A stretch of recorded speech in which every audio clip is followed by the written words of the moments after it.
संपूर्ण शरीराच्या सोनोग्राफीसाठी जिल्ह्यातील सर्वाधिक अत्याधुनिक सोनोग्राफी मशीनद्वारे तपासणी, जलद आणि अचूक रिपोर्टसाठी भिसे सोनोग्राफी व एक्स-रे सेंटर पलूस, संपूर्ण शरीराची सोनोग्राफी, सर्व pregnancy scans, fetal 3D 4D scan, colour Doppler, digital x-ray, elastography, anomaly scan यासह दर गुरुवारी 2D इकोची सुविधा।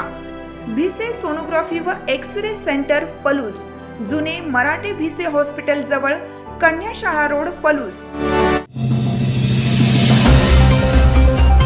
सांगली जिल्हा मध्यवर्ती बँकेतील गैरव्यवहाराची पुन्हा चौकशी होणार। आता निवृत्त न्यायाधीश मार्फत होणार चौकशी। आमदार सदाभाऊ खोत आणि आमदार गोपीचंद पडळकर यांची माहिती। 3 महिन्याच्या आत बँकेची चौकशी करण्याचे आदेश। सांगली जिल्हा मध्यवर्ती बँकेतील गैरव्यवहाराची पुन्हा चौकशी होणार आहे। आता निवृत्त न्यायाधीश मार्फत चौकशी होणार आहे। आमदार सदाभाऊ खोत आणि आमदार गोपीचंद पडळकर यांनी माहिती दिली।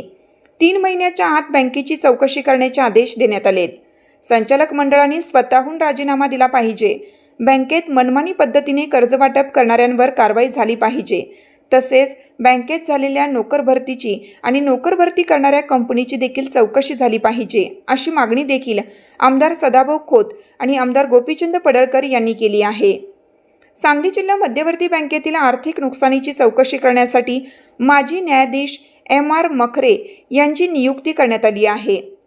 सहकारी संस्था अधिनियम 1960 चे कलम 88 ही चौकशी करण्याचे आदेश विभागीय सहनिबंधक यांनी दिले आहेत। संचालक मंडळाच्या मागील कालावधीत संगणक खरेदी, नोकर भरती, इमारत दुरुस्ती व शाखांचे नूतनीकरण यावर कोट्यावधींचा अनावश्यक खर्च झाला असल्याने बँकेचे आर्थिक नुकसान झाल्याचे प्रथमदर्शनी चौकशीत आढळून आलं।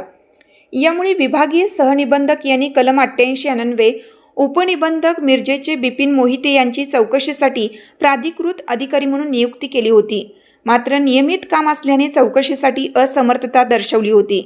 यामुळे आता चौकशीसाठी माजी न्यायाधीश ॲडव्होकेट मखरे यांची प्राधिकृत अधिकारी म्हणून नियुक्ती करण्यात आली आहे। विभागीय सहनिबंधक डॉक्टर महेश कदम यांनी याबाबत आदेश दिले आहेत। महत्त्वाचा विषय आहे, सदाभाऊंच्या नेतृत्वामध्ये जिल्हा बँकेचा जे भ्रष्टाचार सुरू आहे त्या भ्रष्टाचाराला आळा घालावा म्हणून आमचा प्रयत्न आहे।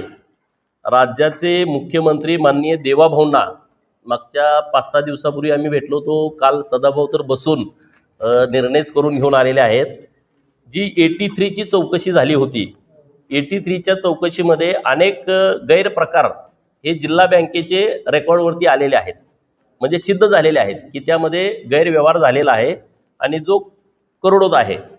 तर 88 ची चौकशी सुरू होती, काही कारणानं ती चौकशी थांबली होती। तर आत्ता माननीय मुख्यमंत्री महोदय यांच्या सूचनेनं काल एक आदेश पारित झालेला आहे। डॉक्टर महेश कदम, विभागीय सहनिबंधक सहकारी संस्था कोल्हापूर यांनी आदेश काढलेला आहे।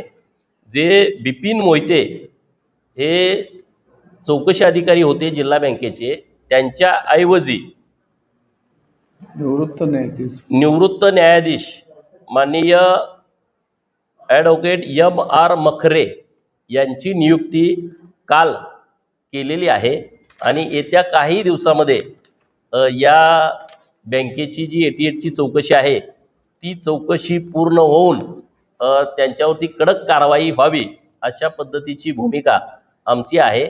आता ही चौकशी अधिकाऱ्यांची नेमणूक झाली, त्याचं पत्र पण आता आम्ही तुम्हाला देऊ। तर बँकेची चौकशी होऊन त्यांचा जो गैरकारभार आहे त्याच्या संदर्भामध्ये योग्य कारवाई व्हावी याचा पाठपुरावा आम्ही करतो।